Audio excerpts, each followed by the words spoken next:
بسم اللہ الرحمن الرحیم۔ السلام علیکم۔ پرانے وقتوں کی بات ہے کہ ایک دفعہ ایک بوڑھا اپنے گدھے پر سوار ہو کر ایک سنسان جگہ سے گزر رہا تھا کہ اس کا گزر ایک غار سے ہوا۔ اس غار میں سے ایک لڑکے کی گندی گندی آوازیں آ رہی تھیں۔ اس بوڑھے کی سماعت بہت کمزور تھی۔ پہلے تو اس نے سمجھا کہ شاید کسی جانور کی آواز ہوگی، لیکن پھر اس کو تجسس پیدا ہوا کہ کیوں نہ جا کر اندر دیکھا جائے۔ وہ اپنے گدھے سے اترا اور غار کے اندر جیسے ہی جھانک کر دیکھا تو اس کے پیروں تلے زمین نکل گئی، کیونکہ ایک نوجوان لڑکا ایک چھوٹے لڑکے کے ساتھ بدکاری کر رہا تھا۔ جب اس بوڑھے نے ان دونوں لڑکوں کو بدکاری کرتے ہوئے دیکھا تو وہ بہت شرمندہ ہوئے اور دل میں سوچنے لگے کہ یہ بوڑھا کہاں سے آ گیا ہے۔ تو بوڑھے نے کہا کہ تم مرحوم علی خان کے بیٹے ہو؟ تو اس لڑکے نے کہا ہاں میں اسی کا بیٹا ہوں، لیکن تم اسے کیسے جانتے ہو؟ تو بوڑھے نے چالاکی سے کہا کہ میں اسے جانتا تھا۔ پھر بوڑھے نے کہا کہ تم ایک چھوٹے سے بچے کے ساتھ بدکاری کیوں کر رہے تھے؟ اور پھر چھوٹے بچے سے پوچھا کہ تم اس کے ساتھ بدکاری کرنے پر کیوں آمادہ ہوئے؟ تم نہیں جانتے کہ ہمارے معاشرے میں یہ کتنا غلط کام ہے؟ تو چھوٹے بچے نے کہا کہ یہ لڑکا مجھے چالاکی سے اس جنگل میں لے آیا اور کہا کہ غار میں ہیرے اور جواہرات پڑے ہوئے ہیں، ہم اس کو نکالنے کے لیے چلیں۔ جب مجھے یہاں لایا تو یہاں ان چھوٹے چھوٹے پتھروں کے علاوہ اور کوئی چیز نہیں تھی۔ میں نے اسے پوچھا کہ ہیرے اور جواہرات کہاں ہیں؟ تو اس نے مجھے کہا کہ وہ سب تو میں نے جھوٹ بولا تھا۔ اب تم میرے ساتھ بدکاری کرنے کے لیے تیار ہو جاؤ، ورنہ میں تمہیں یہاں قتل کر کے چلا جاؤں گا اور کسی کو بھی اس بات کی خبر نہ ہوگی۔ میں نے اپنی جان بچانے کے لیے اس کے ساتھ بدکاری کرنے پر مجبور ہو گیا۔ بوڑھے نے سوچا کہ اس لڑکے کو کسی نہ کسی طرح سبق سکھایا جائے، لیکن یہ ایسے میرے ہاتھ نہیں آئے گا۔ اگر میں اس کو پکڑوں تو اتنی استطاعت نہیں رکھتا کہ اس کو پکڑ کر قاضی صاحب کے پاس لے جاؤں۔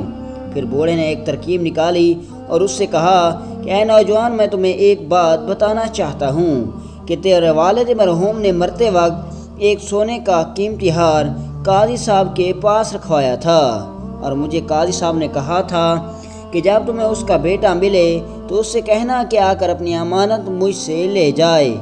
وہ لڑکا اس بوڑھے کی چالاکی میں پھنس گیا اور وہ بوڑھا ان دونوں کو گدھوں پر بٹھا کر قاضی کی عدالت میں لے گیا۔ جب وہ تینوں قاضیوں کے سامنے پیش ہوئے تو اس بوڑھے نے قاضی کو کہا کہ قاضی صاحب، یہ نوجوان اس چھوٹے سے بچے کے ساتھ زبردستی غار میں بدکاری کر رہا تھا۔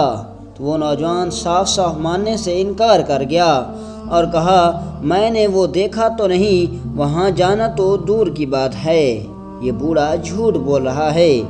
جب بوڑھے نے قاضی کو کہا کہ تم اس بچے سے پوچھو، تو اس بچے نے بھی اس لڑکے کی ڈر کی وجہ سے کہا کہ اس لڑکے نے تو مجھے ہاتھ بھی نہیں لگایا۔ قاضی نے اس بوڑھے کو کہا کہ تمہیں اتنی عمر میں جھوٹ بولتے ہوئے شرم نہیں آئی؟ جب بوڑھے نے سارا معاملہ ہاتھوں سے جاتے دیکھا تو اس نے ایک ترکیب سوچی۔ پھر بوڑھا چند پتھر اپنے جیب سے نکالے جو اس نے اس غار میں سے اٹھا لیے تھے، اور اس نے سوچا کہ ان پتھروں کا استعمال کرنے کا وقت آ گیا ہے۔